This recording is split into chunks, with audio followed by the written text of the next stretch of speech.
और आप देख रहे हैं खबरें हालाते शहर हल्द्वानी से। हमारा यूट्यूब चैनल हालाते शहर सब्सक्राइब करें, बेल आइकॉन दबाना ना भूलें और देखते रहें खबरें हल्द्वानी से। सवालों को लेकर के, देश के उन सवालों को लेकर के हम सभी लोग अपने अपने स्तर से अपने अपने तरह से भागीदारी करते हैं। अपनी शहादत दी खटीमा, मसूरी, मुजफ्फर में, रामपुर तिराहे में जो हमारी हमको अपनी, लेकिन राज्य निर्माण के दौरान भी जब विधेयक आया, जो बात आई थी राज्य पुनर्गठन जो अधिनियम हुआ है, तो रोक लगाने की कोशिश की। जो परिसंपत्तियों पे जो हमारे अधिकार होने चाहिए थे, प्राकृतिक संसाधनों पर जो हमारे अधिकार होने चाहिए थे, वो हमको नहीं मिले। किस बात को लेकर यहाँ पे एक बैठक की जा रही है, इसका क्या उद्देश्य है?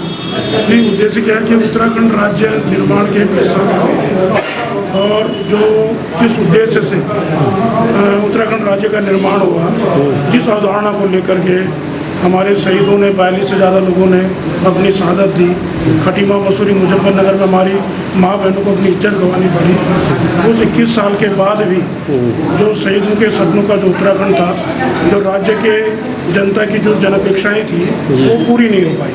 आज भी शिक्षा हो, स्वास्थ्य हो, रोजगार हो, खेती का सवाल हो, पानी का सवाल हो, प्राकृतिक संसाधनों पर उत्तराखंड के लोगों का अधिकार हो, पर संपत्ति पर हमें अधिकार मिले, ये सारे सवाल जस के तस मिले। बारी बारी से सत्तारूढ़, चाहे भाजपा की सरकारें रही हों, चाहे कांग्रेस की सरकारें रही हों, उन्होंने राज्य की अवधारणा को नष्ट करने का काम किया है, उसके विरुद्ध काम करने का काम किया है, जिससे आज जो उत्तराखंड जो है हमारा, वो पूरा माफिया, नौकरशाहों और जो सत्ता के दलालों का पूरा उनके उत्तराखंड बनकर रह गया। तो आज उन्हीं सवालों को की समस्याएँ हैं, लेकिन हम आज इस बैठक के माध्यम से करना चाहते हैं इन समस्याओं का जो समाधान की ओर हम चले, और समाधान है राजनीतिक विकल्प। तो हम एक मजबूत राजनीतिक विकल्प बने जो शहीदों के सपनों को साकार करें, राज्य की अवधारणा को पूरी करें। इसी को लेकर के आज यहाँ पर गोष्ठी है और आगे की रणनीति भी इसी पर। जैसे वही बात की जाए, जब भी चुनाव आते हैं ऐसे मुद्दे एकदम मुखर हो जाते हैं, चुनाव खत्म होते ही ठंडे बस्ते में चले जाते हैं, ऐसा क्या कारण है? नहीं, ये सवाल आपके लिए होगा।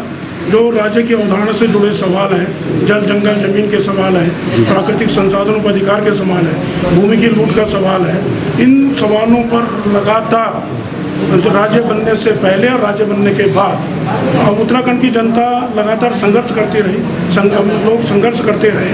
हाँ, ये कहना है कि जो सत्ता से जुड़े हुए लोग हैं या जिनको कोई लेना देना नहीं है, जिनको राज्य गठन से भी जो उत्तराखंड राज्य नहीं बनना चाहिए, ये सवाल उन लोगों का है।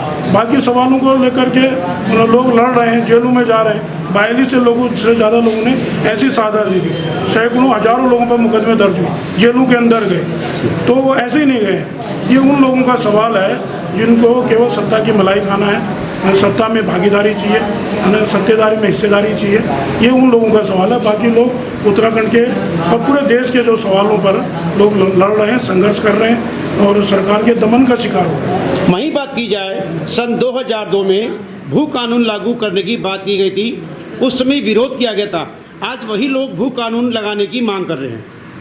नहीं, भू कानून तो यहाँ पर राज्य की बनने से पहले भी था कि उत्तराखंड के अंदर जो यहाँ की भौगोलिक स्थितियाँ हैं और जितनी हमारी यहाँ पर ज़मीनें हैं, सीलिंग करने की बात की गई थी। लेकिन हम कहना चाहेंगे जो उत्तराखंड राज्य पुनर्गठन हुआ, उसी में जो भाजपा की सरकारें थी, जो संसद में जो बिल पास हुआ, उसी में उसको बांध दिया था। और आज भी जो पूरी मोदी की सरकार है, भाजपा की सरकार है, जिन्होंने इस कानून को, जो त्रिवेंद्र रावत की सरकार रही है, उन्होंने असीमित पर्वतीय क्षेत्रों में भूमि खरीद की छूट दे दी है। तो हम तो हमेशा उत्तराखंड के लोग कहते रहे हैं कि खेती का सवाल है, हम ये देख रहे हैं केवल भू कानून की बात नहीं है। उत्तराखंड के अंदर 1 दर्जन से ज़्यादा अभ्यारण्य यहाँ पर बन रहे हैं, बने हुए हैं यहाँ पर। तो ये आप राजा जी से चले जाइए, कॉर्बेट चले जाए, नंदौर चले जाए, पोलगढ़ चले जाए, आपका बिंसर चले जाए, और ये भारत सरकार जो सुप्रीम कोर्ट की गाइडलाइन में इको सस्टिव जोन बन रहे हैं, और उसके 10 किलोमीटर को इको सस्टिव जोन में लिया जा रहा है, जो अभ्यारण्यों की बाह्य सीमा के।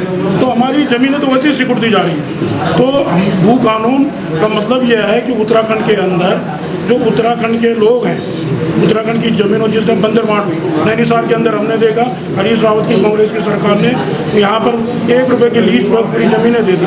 तो ये लूट बंद होनी चाहिए। ये भाजपा और कांग्रेस की सरकारों ने ज़मीनों की लूट करी, अपने लोगों को, अपने मठाधीशों को, जो उन तक को औने पौने गाँवों में लीजों पर उनको ज़मीनों को बंद